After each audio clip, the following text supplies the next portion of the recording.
Namaskar. Welcome to this session. We are dealing with the problem that Purusha on one hand is said to be immutable principle. There are no Sukha-Dukkha moha. It is substrate behind under the chitta, because of which the chitta works. So on one hand the Purusha is immutable, untouched, Abhokta, Akarta, and on the other hand the Kartritva and Bhoktritva, Gnatritva is also imposed on Purusha. So this is little confusing to a raw student. Cannot reconcile with this, that Purusha Tattva is aparinami, the Purusha is udasina, the Purusha is birthless, deathless, dentless, taintless, spotless, immutable, unchanging, ever unchanging. So this is how the metaphysics has been postulating, and we are familiar with this postulation of the metaphysics. On the other hand, the Kartritva, Bhoktritva is also at least imposed on Purusha. So the Sukha-Dukkhanam Bhokta is Purusha, according to Bhagavad Gita as well. So this is little confounding to unripe student. I cannot reconcile easily. So that's why that is the problem that you are facing. Now, how to really give satisfaction to a doubting mind? So there are views, and there are two views in Sankhya philosophy, classical Sankhya philosophy. One is called the view of Vindhya. He is one of the acharyas called Vindhyavasi, and the other one is Asuri, who is another Sankhya-acharya. There are two schools, and both hold that metaphysically the Purusha Tattva really doesn't have anything to touch it. It is unimpacted, uninfluenced, untouched, undainted, untainted.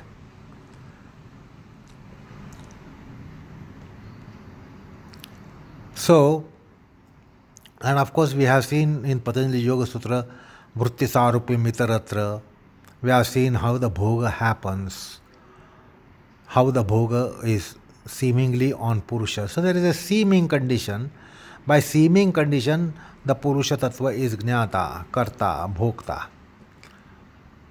And actually it is a seamless condition to that principle.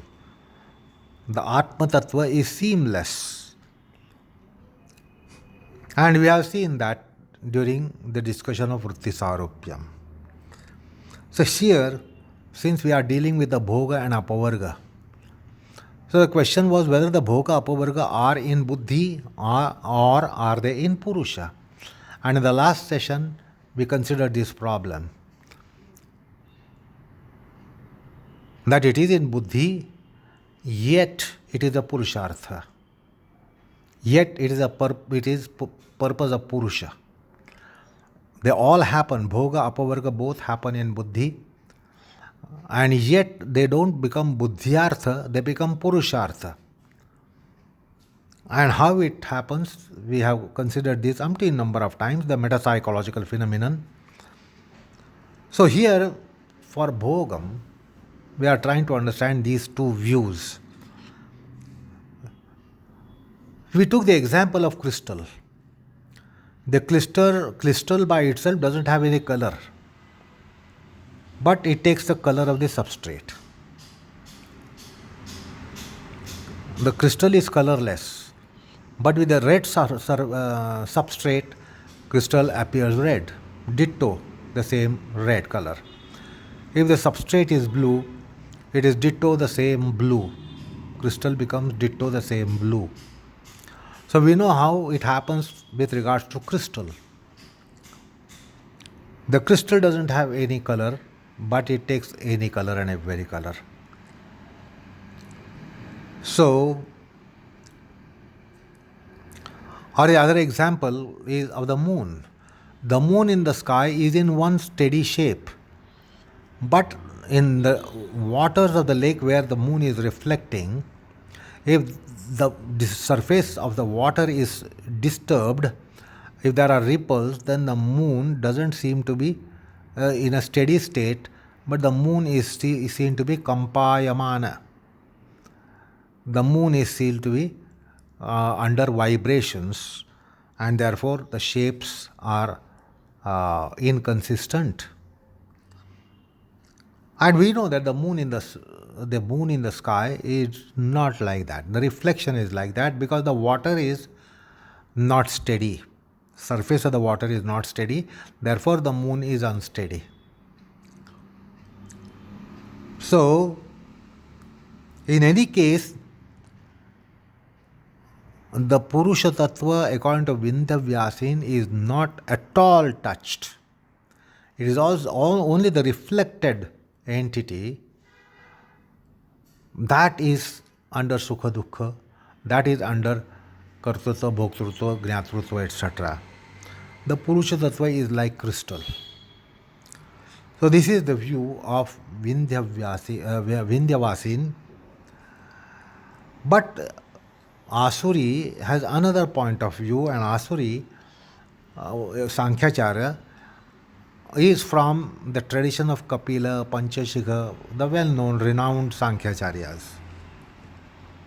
So he also says, by nature, Purusha is Asanga.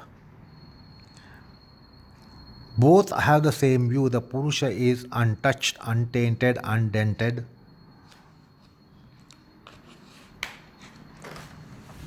So Vindhya took the example in a way which is opposite of the way that Asuri has taken. And Patanjalis are following Asuri Mata. Patanjalas are not following Vindhya, but they follow Asuri. And we have seen what is Patanjali's point of view. So in place of Sphatika, Vindhya is bringing Purusha Tattva.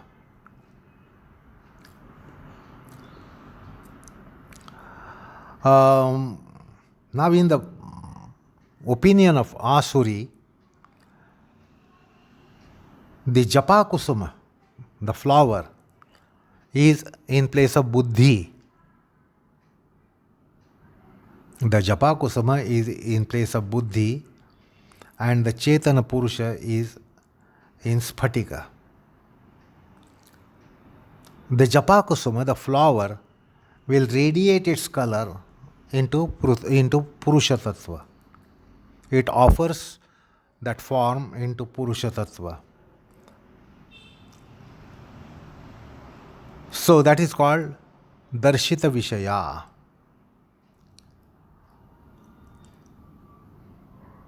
So the Buddhi is actually getting, which is Bhasamana Chaitanya, is actually getting Sukha-Dukkha, and it offers the experience of Sukha-Dukkha into Purusha, according to Asuri, according to Patanjalas.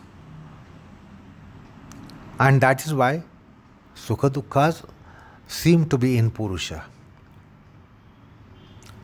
Vindhya is quite an idealistic view. His view is quite idealistic because he keeps it in place of Sphatika. And the Sphatika doesn't get any color. The color comes to it temporarily as long as the substrate is there. Once the substrate is removed, it goes. If the substrate is changed, it is changed. But here experience is offered in Asuri Mata, the conscious, seemingly conscious Buddhi. Whereas in the Vindhya there is no seemingly conscious condition. There is no seemingly conscious condition or conscious entity. There is no Bhasamana Chaitanya. which is signature condition in Patanjala's postulation that there is bhasamana chaitanya. And that really offers the experience into the Purusha.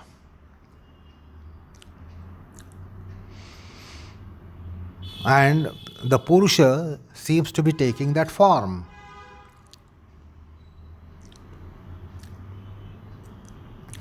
But essentially he is asanga aparanami untouched. Now this offering the experience doesn't come in Vindhya Vasin's view. His view is quite idealistic in Sankhya philosophy. Now since the experience is offered into Purusha Tattva, it becomes Purushartha. The asangatva of Purusha Tattva held in Upanishads is also held in Patanjali system. But this metapsychological phenomenon is also posited by Patanjalas. So although untouched, seems to be touched. Now Patanjalas want to overcome even the seeming condition. The seeming condition in the Purusha Tattva that I am the knower, I am the doer, I am the endurer. This seeming condition also needs to be done away with for liberation. So, that's the point of view of Asuri, which is led by Asuri to Patanjalas, and Patanjalas are adhering to that point of view and not the point of view of Vindhyavasi. The Buddhi, the experiences of Buddhi are actually meant for Buddhi. They are not for Purusha, but they are reflected into Purusha. And that's why a measure needs to be taken.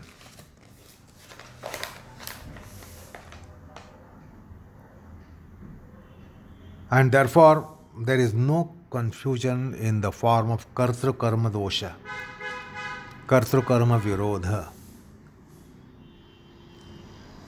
Patanjali, postulating his standpoint in the 4.18, says, Sada jnatash chitta vrittayaha, ever knower of chitta vritti, ever. Not during all the lifetime, but during the whole existence, through lives and deaths, through countless lives and countless deaths, the Purusha Tattva is ever knower of chitta vritti. Sada jnata chitta vrittaya tat prabho. Tat prabho, master of the chitta. He is the master of the chitta. Purushasya aparanamitvat. But the Purusha is aparanami, immuted, undented, untainted. So the Purusha Tattva is Prabhu, according to Patanjali, and Purusha Tattva is Swami, meaning the same, according to Bhashyakara in 2.23.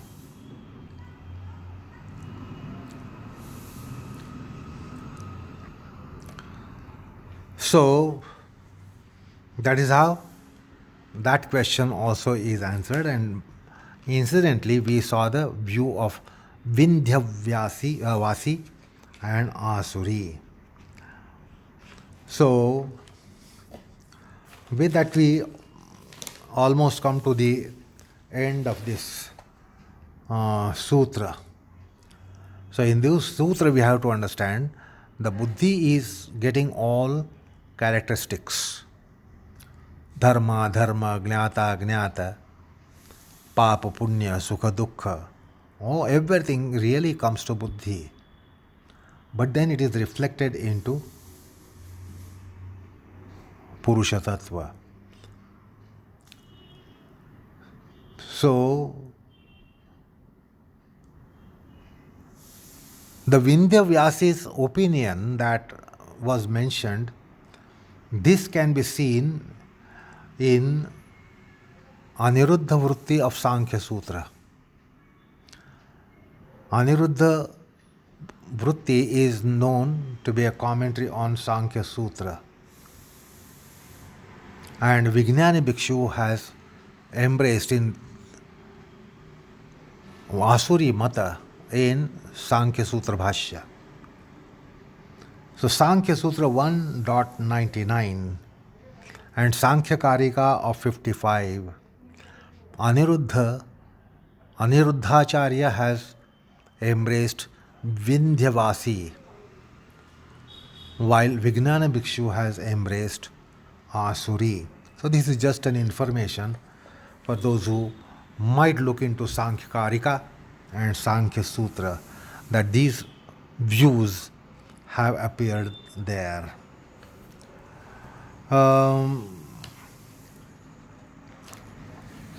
So with that,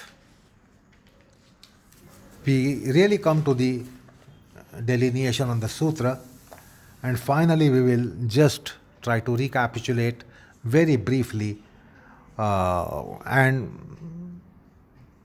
succinctly. We know that prakasha kriya sthiti shilatvam is referring to sattva rajatam gunas. In sattva guna there is bhogartha prayojanam, which is heyata, apavargartha prayojanam, which is upadeyata. Both are respectively rejectable and acceptable. Heyata is rejectable. The bhogarthata, even in sattva guna, is to be given up, and apavargarthata of sattva guna is to be accepted.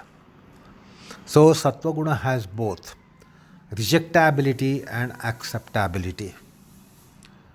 Similarly, rajoguna, which comes for kriyashilata, has bhogartha prayojanam and apavargartha prayojanam. It also has both the purposes. There is something that is to be rejected in rajoguna vyapara and something to be embraced in rajoguna vyapara. So also tamoguna, there is bhogartha prayojan and apavargartha prayojan, respectively heyata and upadeyata. So this is an important point of view that we need to take into account, that sattva rajatama gunas are, although of prakriti, the prakriti in entirety is not rejectable in spiritual pursuit, because it has heyata and upadeyata, as Patanjali himself has declared in the sutra. So sattva guna too has something rejectable, something acceptable. Now usually naive people think that sattva guna is all acceptable, nothing rejectable in sattva guna, and nothing acceptable in rajoguna, nothing acceptable in tamoguna. This is not Patanjali's point of view. This must be underlined, that all the three gunas have both aspects, heyata, upadeyata. So this must be engraved in the mind, and that's so important precept. As I said, otherwise usually it is thought that sattva guna is all acceptable anywhere, anytime, in any quantum, any kind of it. Sattva guna is acceptable, and the rajatama gunas are heya gunas, rejectable gunas. But this is a very shallow kind of view. Patanjali is expressly mentioning that there are both the things, acceptable, rejectable, discardable, embraceable, in all the three gunas. And therefore we need to look into gunas with a fresh kind of view and try to understand what is heyata and what is upadeyata. So the ethico-religious system has this point of view. Dharma Shastra, Niti Shastra, Achara Shastra, Moksha Shastra, Adhyatma Shastra, they are actually postulating that Sattva Guna has both, Rajoguna has both, Tamoguna has both.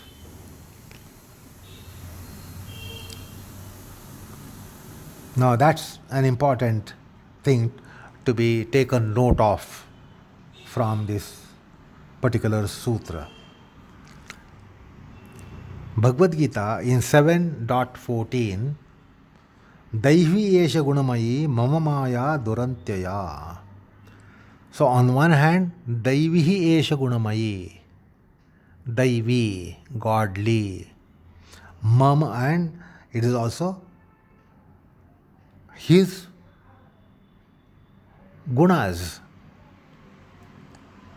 So that is acceptable aspect. Daivi aspect is acceptable. But on the other hand, Maya Durantyaya. The Maya is difficult to cross. That means we are supposed to cross over, but difficult to cross over. So the gunas need to be crossed over, gunas need to be also accepted. Because they are Daivi, they are to be accepted. But it should be also borne in mind that it is difficult to cross the gunas. That means we are also expected to cross the gunas. So we will have to search the heyata of sattva guna, which is so important because otherwise we don't do it. Upadeyata we know it, acceptability we know, but rejectability we do not know. But Adhyatma Shastra divulges that. About Rajoguna we know rejectability, we do not know the acceptability. In Tamoguna we know the rejectability but not the acceptability. So we need to make that pursuit to understand what is really good in all the three gunas and what is really not good in all the three gunas. But let me tell you about Sattva Guna, as most of us not aware that there is something rejectable. Bhagavad Gita 14.6 itself says, Tatra Sattvam Nirmalatvat Prakashakam Anamayam Sukha-Sangena Badhnati Jnana-Sangena Chanaga. There is also Bandha in Sattva Guna. Sukha-Sanga and Jnana-Sanga. Sanga means attachment. So it is also creating attachment for Sukha and Jnana. And that is the rejectable aspect of Sattva Guna. We should not be indiscreetly amassing Sattva Guna. Although in the beginning we have to do that because there is scanty Sattva Guna, we will pick up from anywhere and everywhere that we are getting Sattva Guna.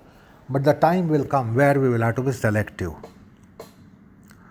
So we need to identify the heyata and upadeyata of Rajatama Gunas. But undoubtedly Sattva Guna is very, very important insofar as reception of it is concerned, stacking up of it is concerned, collecting it of is concerned, generating of Sattva Guna is concerned. There is no doubt about it.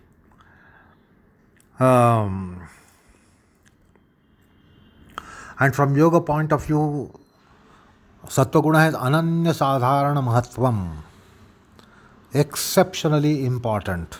Sattva Guna. The Sattva Guna will only help us trade in the path of yoga.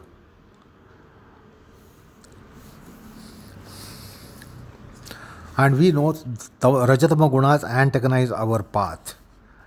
So there is no doubt about the popular view that we have. There is nothing wrong, but not completely perfect. And even in the view of Patanjali, it is not the perfect view. However, for us, we must be just indiscreetly going after Sattva Guna. Now, Rajoguna is required for Kriyashilata. All pravrittis will start with Rajoguna, therefore. So even Dharma pravritti means Rajoguna.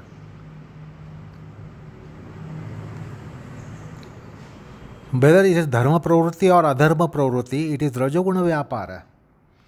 Now we don't want to just paralyze our activity potentials. We want to be active, we want to be activated, we want to be activating. And that is of course Rajoguna. And therefore that indicates that Rajoguna must be accepted, but very discreetly, very judiciously. We cannot just abandon Rajoguna, otherwise we'll lose all kind of motivations, all kinds of motions. Even the good motions won't be there. Then Tamoguna gives sthiti. Now, don't you want to be steady in something that you are doing good, virtuous, meritorious? You want to be steady there. You want to be steadied. You want to be steady. You want to be firm. You want to be firmly established. The sthiti is tamoguna vyapara. So we do need it. It is not altogether to be abandoned and given up. So we can trace that there is something from Rajoguna that we need to have it, take it, accept it, and something in Tamoguna that we should have it and we should take it. Like Samadhi state. The Samadhi won't be persisting without Sthiti. Now Sthiti is a function of Tamoguna according to Patanjali. Now, Patanjali has beautifully described Prakasha Kriya Sthiti Shilatva. Therefore, we realize, we get a clue that they are not altogether like Sattva Guna acceptable and Rajatama Guna rejectable. So, we'll need to look into the sutra with little more insight, and then we will realize.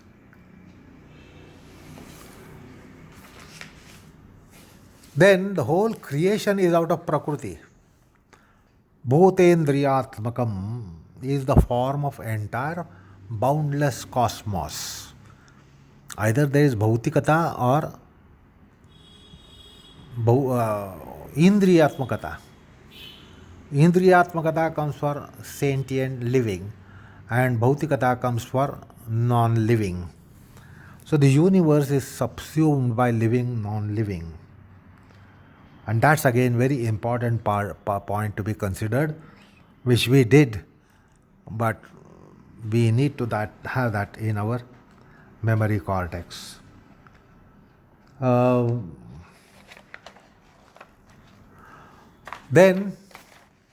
Bhog Apavarga is the third component. The Prakriti is for Bhoga and Apavarga. So this also was considered in a very detailed way and with a long delineation on it. What is Bhogarthata, what is Apavargarthata, how Prakriti is for both the purposes. And then that is called as Drushyam. Now this Drushyam can be traced on various planes. In physical plane it is called Bhautika. That is Sattva Guna Vyapara. On physical plane, how is the Bhautika Sattva Guna? It is in visible forms in Panchamahabhutas. The luminous aspects of creation, the bright aspects of creation. So actualization of creation of the nature of illumination is Sattva Guna Vyapara. That is on physical plane. On metaphysical plane, it is subtle elemental aspects, metaphysical aspect, Tanmatra, the Prakashashila aspect of Tanmatra. Then on the psychological plane, the luminosity of the internal organ of mind, Jnana Prakatya Shakti, that is by Sattva Guna.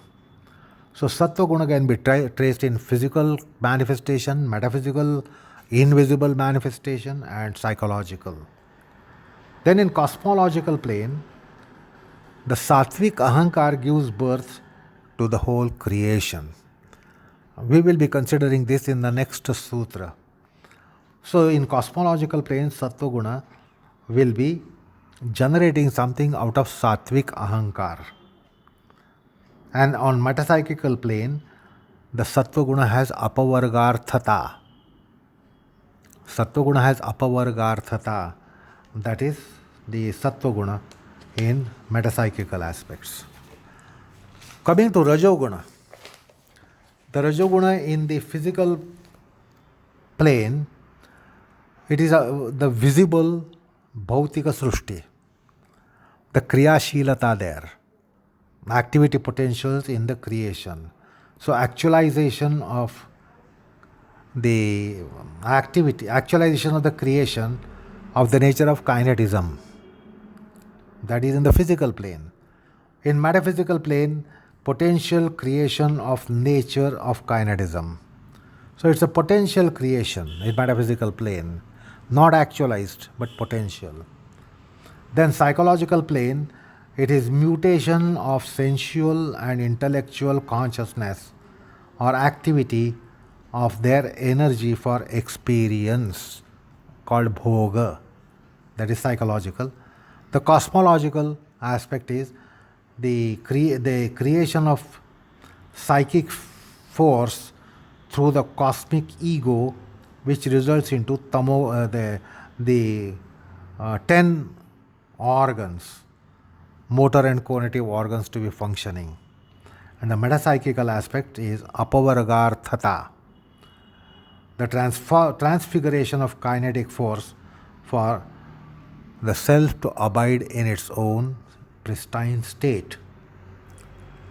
So that's how the Rajoguna works in both ways.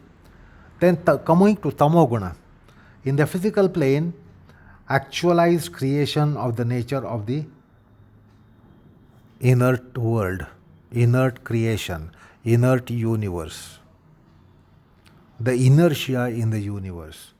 In the metaphysical plane, it is potential creation of the nature of inertia, not actualized but potential. So in the physical plane, it is actualized, and in the metaphysical plane, it is potential. On the psychological plane, the mutation of the consciousness of the nature of the tamoguna, inertia, for experience, for bhoga. In the cosmological plane, the tamoguna, by tamo ahankara, transformation of inert forces in cosmic ego for generation of tanmatra, the inframatter and supramatters.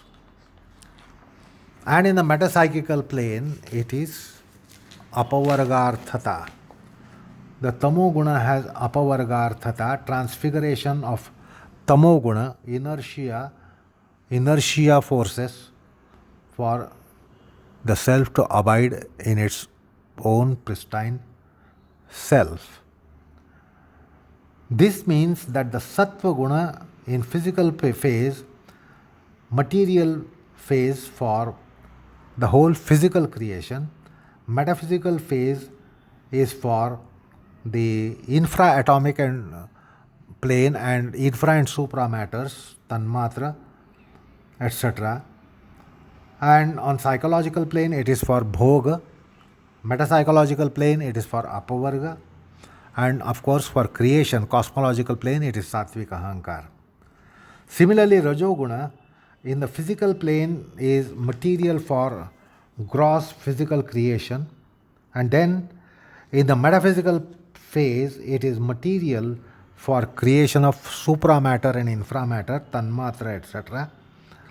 And on psychological plane, it is for bhoga. In metapsychical plane, it is for apavarga. And in cosmological plane, it is for the tamoguna to work. So that's how the rajatama gunas are to be understood, which is the purport of this sutra.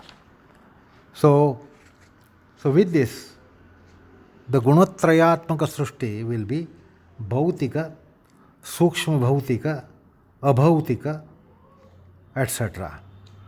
So this is what the metaphysics is going to open out. Actually, it is opened out in this sutra. We are not only dealing with something phenomenal, but it's all metaphysical. So with this,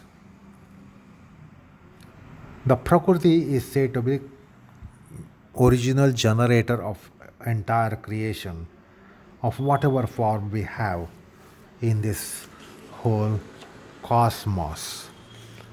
And that is the postulation of this sutra. Now, how does this creation take place is something that we need to consider.